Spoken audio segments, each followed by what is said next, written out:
For Spider-Man, Far From Home. Spider-Man, Far From Home is a fun movie with terrible world building. It has a high bar to clear because it is the first movie after Endgame and it serves as a poor epilogue to Phase 3 of the Marvel Cinematic Universe. The movie opens by making the bittersweet ending of Endgame into a joke.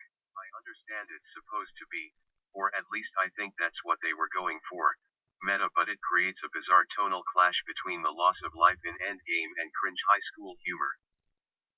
The catastrophic event that was Thanos snapping his fingers and wiping out half of all life in the universe is downplayed by being referred to as the blip. Sure, half of all people on Earth were effectively dead for half a decade, but everything is fine because they showed back up.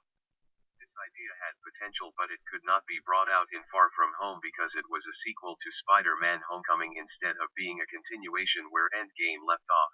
The most world building that comes out of Far From Home, as far as the blip is concerned, that there's a kind of charity to help people that blink back into existence, and that a character that was never established in Homecoming had a little brother that grew up.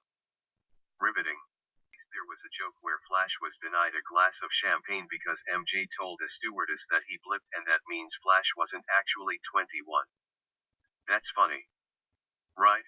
Speaking of Flash, it was incredibly convenient that Flash, Ned, MJ, and May, and Peter himself all vanished. It would have been way too interesting to have a subplot where Peter would try to reconnect with any other character that could have went on living without him. You imagine how emotional it would have been if Aunt May had lost all hope and resigned herself to admitting that Peter would never come back, only to have him miraculously come back from the dead. What if Ned had grown up and went to college? Their friendship could drift apart due to how much time has passed and Ned is no longer the same person. No, a romance between Peter and MJ is much better. Anyway, I can only hope the consequences of the blip are actually explored in later Marvel films.